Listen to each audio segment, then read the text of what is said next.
Hello, hello, hello. Welcome. Today I'm going to talk about commitment management 101.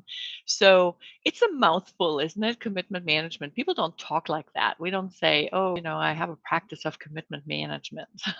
Unless you're me, then you might talk this way. So I've been doing this, studying this, training, coaching this practice of commitment management for almost 20 years. I've studied with the best. I want to give also credit to a lot of the people whose shoulders I stand on: Fernando Flores, Bob Dunham, Fred Kaufman.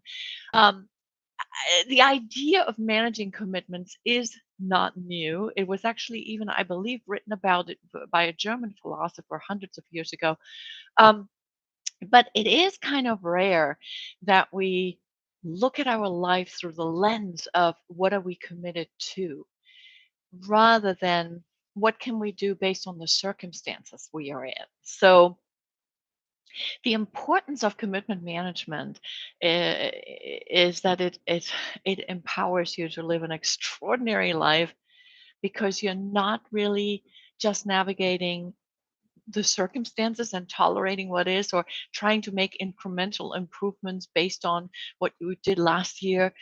For example, if you sold $1 million last year as a salesperson, maybe a little 5% this year or 20% on top of it, right? That's how we think often. We just go based on what the past informed us, rather than what if we could play truly big and commit to something extraordinary.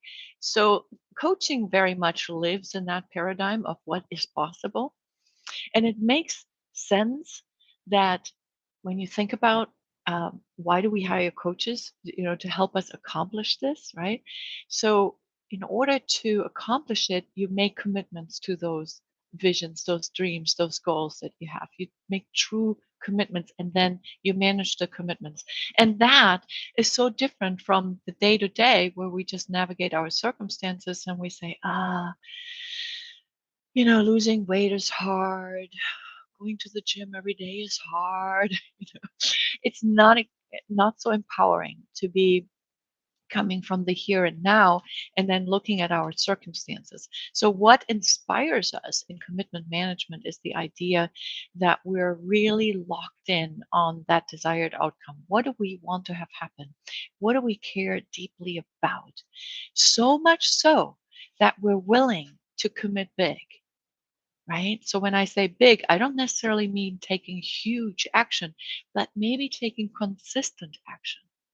And so it could be small steps, but it would still be a huge commitment to say, I'm going to consistently do this every day, or 3 times a week. I'm going to go to the gym, or I'm going to sign up for school again and get a master's, right?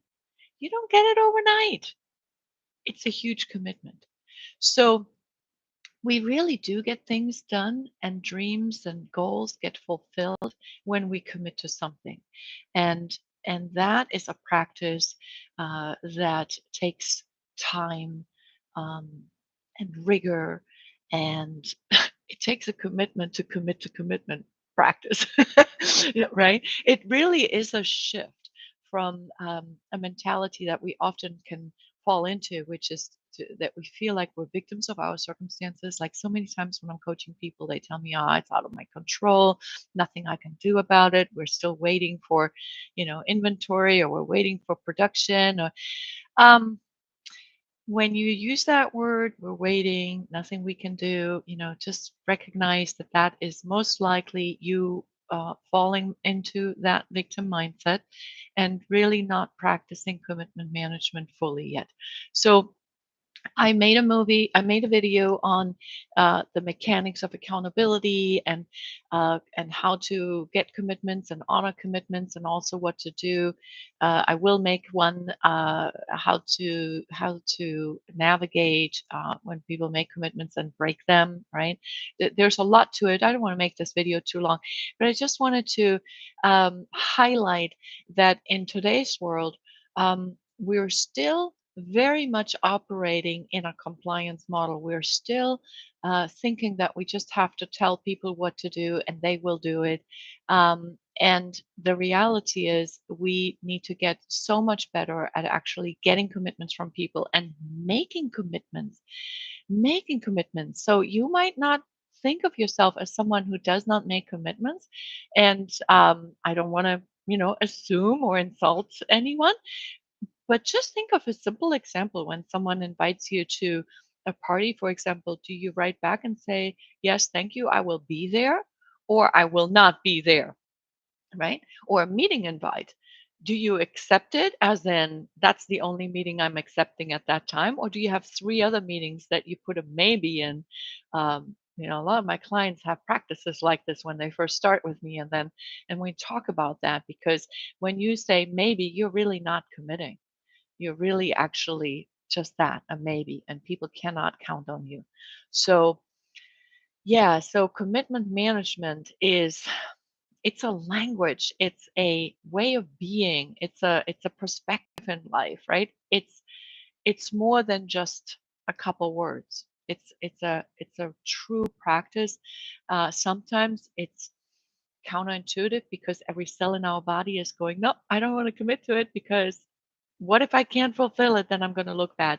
So I will make another video on how to overcome those kinds of limiting beliefs and commit big and have the life that you really want, and then inspire other people to be greater, to bring out their best self. If you're a leader or a manager or supervisor, right? Bringing out their best self. So getting people to commit and holding them accountable to the commitments. That is not micromanaging. That's just smart. It means you're creating clarity and commitments you can manage.